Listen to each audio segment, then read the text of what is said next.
Greetings, aspiring learners.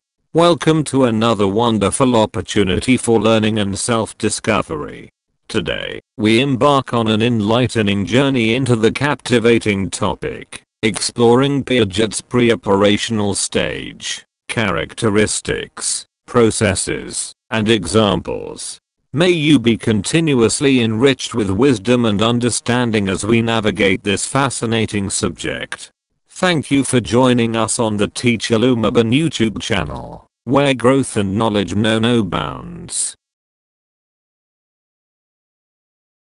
Commit your way to the Lord, trust also in him, and he shall bring it to pass. Psalm 37 verse 5.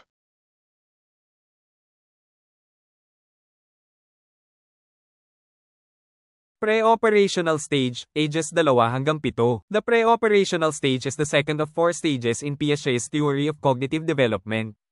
Occurring between the ages of 2 to 7, this stage is marked by the development of mental representation, which allows children to think about objects and events that are not immediately present.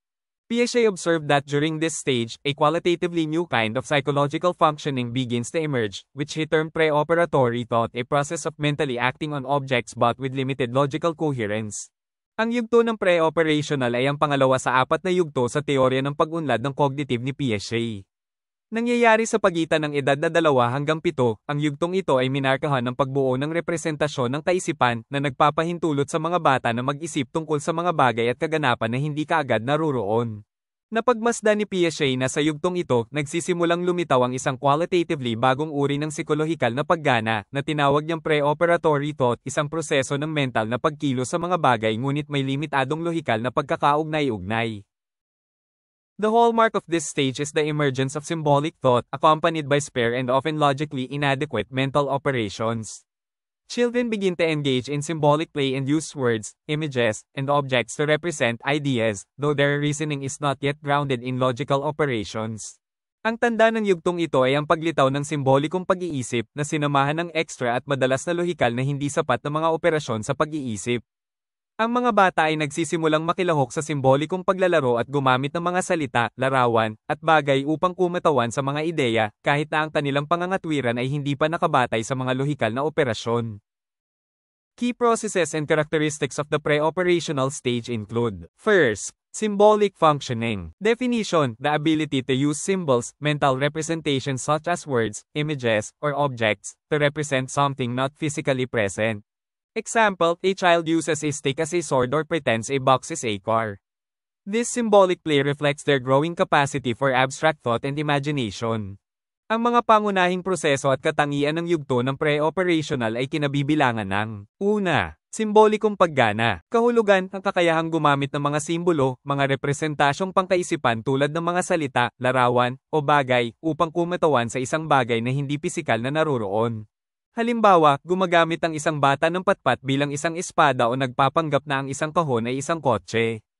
Ang simbolikong dulang ito ay sumasalamin sa kanilang lumalaking kapasidad para sa abstract na pag-iisip at imahinasyon. Second, centration. Definition: the tendency to focus on one salient aspect of a situation or object while ignoring other equally relevant aspects. Example, during a liquid conservation task, if liquid is poured from a tall, narrow glass into a short, wide one, a child may believe the amount of liquid has decreased because they focus solely on the height of the liquid, neglecting the width of the new container. Pangalawa, sentro. Definisyon: ang tendensyang mag-focus sa isang kapansin-pansing aspeto ng isang sitwasyon o bagay habang binabalewala ang iba pang mga parehong nauugnay na aspeto. Halimbawa, sa panahon ng isang gawain sa pag-iingat ng likido, kung ang likido ay ibinuhos mula sa isang matangkad, makitid na baso patungo sa isang maikli, malawak na baso, maaaring maniwala ang isang bata na ang dami ng likido ay nabawasan dahil nakatuon lamang sila sa taas ng likido na hindi pinapansin ang lapad ng ang bagong lalagyan. Third, intuitive thought. Definition: a form of reasoning based on intuition rather than logical or concrete evidence. Children often arrive at conclusions without understanding the reasoning behind them. Example, a child might believe that the moon follows them while they walk simply because it seems to be moving alongside them. Pangatlo, intuitive na pag-iisip. Kahulugan, isang anyo ng pangangatwiran batay sa intuwisyon sa halip na lohikal o konkretong ebidensya. Ang mga bata ay madalas na nakakakuha ng mga konklusyon nang hindi nauunawaan ang pangangatwiran sa likod nila. Halimbawa, maaaring maniwala ang isang bata na sinusundan sila ng buwan habang naglalakad sila dahil lang sa tila gumagalaw ito sa tabi nila. Fourth, egocentrism. Definition: a child's inability to understand perspectives other than their own. They are often unable to differentiate between their own viewpoint and that of others. Example, if a child covers their eyes during a game of hide and seek, they may believe that others cannot see them because they cannot see themselves. This illustrates their difficulty in considering others' viewpoints. Pang-apat, egocentrism. Kahulugan: kawalan ng kakayahan ng isang bata na maunawaan ang mga pananaw maliban sa kanila. Kadalasan ay hindi nila nagagawang makilala ang kanilang sariling pananaw at ng iba. Halimbawa, kung tinakpan ng isang bata ang kanilang mga mata sa panahon ng laro ng tago-taguan, maaari silang maniwala na hindi sila nakikita ng iba dahil hindi nila nakikita ang kanilang sarili. Inilalarawan nito ang kanilang kahirapan sa pagsasaalang-alang sa mga pananaw ng iba. Fifth, inability to conserve. Definition: a lack of understanding that certain properties of objects, such as volume, mass, or number, remain unchanged even when their form or appearance is altered. Examples: believing that a longer string of beads spread out contains more beads than a shorter one clustered together. Thinking that a tall, thin glass contains more liquid than a short, wide glass, despite both holding the same amount. Panglima, kawalan ng kakayahang magtipid. Kahulugan: isang kakulangan sa pag-unawa na ang ilang mga katangian ng mga bagay, tulad ng volume, masa, o numero, ay nananatiling hindi nagbabago kahit na ang kanilang anyo o hitsura ay binago. Mga halimbawa, ang paniniwalang ang isang mas mahabang string ng mga kwintas na kakalat ay naglalaman ng mas maraming kwintas kaysa sa isang mas maikli, nagka-clustered. Iniisip na ang isang matangkad, manipis na baso ay naglalaman ng mas maraming likido kaysa sa isang maikli, malawak na baso, sa kabila ng parehong may hawak na parehong halaga. 6. Animism. Definition: the belief that inanimate objects have lifelike qualities, such as feelings, intentions, or the ability to act. Example: a child may talk to a doll as if it is a living person or believe that a teddy bear feels sad when left alone. This demonstrates their ability to imbue objects with imaginary characteristics. Pang-anim, animismo. Kahulugan: ang paniniwala na ang mga bagay na walang buhay ay may mga katangiang parang buhay, gaya ng damdamin, intensyon, o kakayahang kumilos. Halimbawa, ang isang bata ay maaaring makipag-usap sa isang manika na para bang ito ay isang buhay na tao o naniniwala na ang isang teddy bear ay nalulungkot kapag iniwan mag-isa. Ito ay nagpapakita ng kanilang kakayahang mag-ambyo ng mga bagay na may mga haka-haka na katangian. Conclusion: the pre-operational stage represents a pivotal phase in cognitive development as children transition from purely sensorimotor experiences to the beginnings of symbolic thought. While their thinking becomes increasingly sophisticated, it remains limited by egocentrism, a lack of logical reasoning, and difficulties in understanding conservation.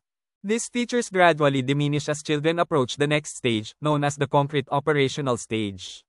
Ang pre-operational stage ay kumakatawan sa isang pivotal phase sa cognitive development habang ang mga bata ay lumipat mula sa puro sensorimotor na mga karanasan patungo sa simula ng simbolikong pag-iisip. Habang ang kanilang pag-iisip ay nagiging mas sopistikado, ito ay nananatiling limitado ng egocentrism, kakulangan ng lohikal na pangangatwiran, at mga kahirapan sa pag-unawa sa konserbasyon. Ang mga tampok na ito ay unti-unting lumiliit habang ang mga bata ay lumalapit sa susunod na yugto, na kilala bilang ang yugto ng concrete operational. I can do all things through Christ who strengthens me. Philippians 4 verse 13.